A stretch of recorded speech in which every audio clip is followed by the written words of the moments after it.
প্রিয় ভিউয়ার্স, আসসালামু আলাইকুম। আজকে একটি বিষয় লক্ষ্য করলাম, জামায়াতের নায়েবে আমির তাহের সাহেব একটি সাংবাদিক বিবৃতিতে বলেছেন যে তারা একটি ঐক্য করতেছে এবং একটি জোটের আত্মপ্রকাশ হতে পারে, কিন্তু বিএনপিকে সাইডলাইনে রেখে এবং সেখানে জাতীয় পার্টিকে বাদ দিয়ে তারা একটি ঐক্য করতে চাচ্ছে। মানে জাতীয় পার্টির সঙ্গে কোনো আপোষ হবে না বা তারা নির্বাচন করতে দেবে না জাতীয় পার্টিকে।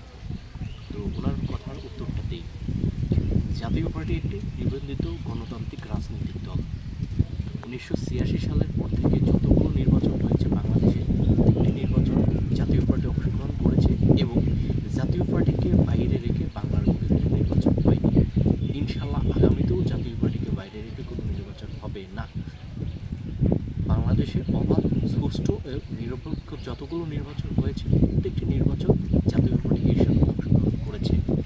তো তারা বলছে যে অমুক রাজনৈতিক দলকে নির্বাচন করতে দেবে না, তমুককে করতে দেবে না, এইটা করতে দেবে না, এইটা করতে দেবে না। তারা আসলে মাতব্বরি করেন কে? তারা কোথা থেকে এলো? তারা কারা?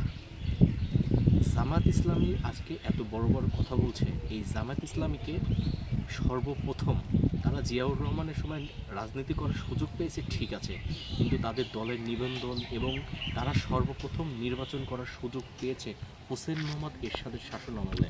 1986 সালে হোসেন মোহাম্মদ এরশাদ তাদের দয়া করে নির্বাচন করতে দিয়েছিল জন্য তারা 1986 সালে নির্বাচন করতে পেরেছে এবং ভিক্ষাস্বরূপ 10টি আসনে জয়লাভ করেছিল।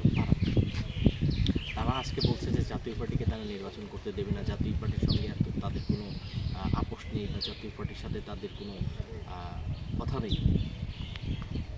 তারা এত বড় বড় কথা বলছে, তাদের জাতীয় পার্টিকে নিয়ে এত ভয় কিসে? এত ভয় কেন? জাতীয় পার্টির তো জনসমর্থন নেই, জাতীয় পার্টি তো আজ বিলুপ্তির পথে। তাদের ভাষ্য মতে তারা বলছে যে জাতীয় পার্টি আর কখনো সরকার গঠন করতে পারবে না এবং জাতীয় পার্টি কখনোই ঘুরে দাঁড়াতে পারবে না। সারা বাংলাদেশ খুঁজলে জাতীয় পার্টির 5টি আসন পাওয়া যাবে না। তো তাহলে তাদের এত জাতীয় পার্টিকে ভয় কেন? আর তারা বলছে যে জাতীয় পার্টির উপরে আওয়ামী লীগ এসে ভয় করবে। হ্যাঁ, ভয় করাটাই স্বাভাবিক ব্যাপার, কারণ তাদের যদি নির্বাচন করতে না দেওয়া হয়, জাতীয় পার্টি একটি নিবন্ধিত রাজনৈতিক দল।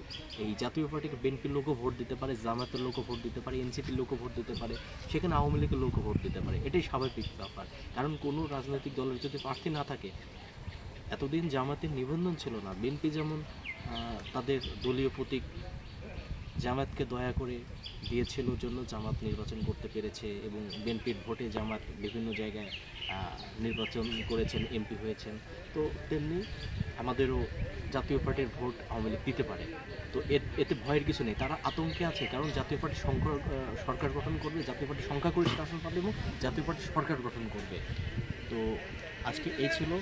সকলে ভালো থাকবেন, সুস্থ থাকবেন এবং আমার ফেসবুক পেজটি যারা ফলো করেনি ফলো করবেন এবং ইউটিউব চ্যানেলটি সাবস্ক্রাইব করবেন।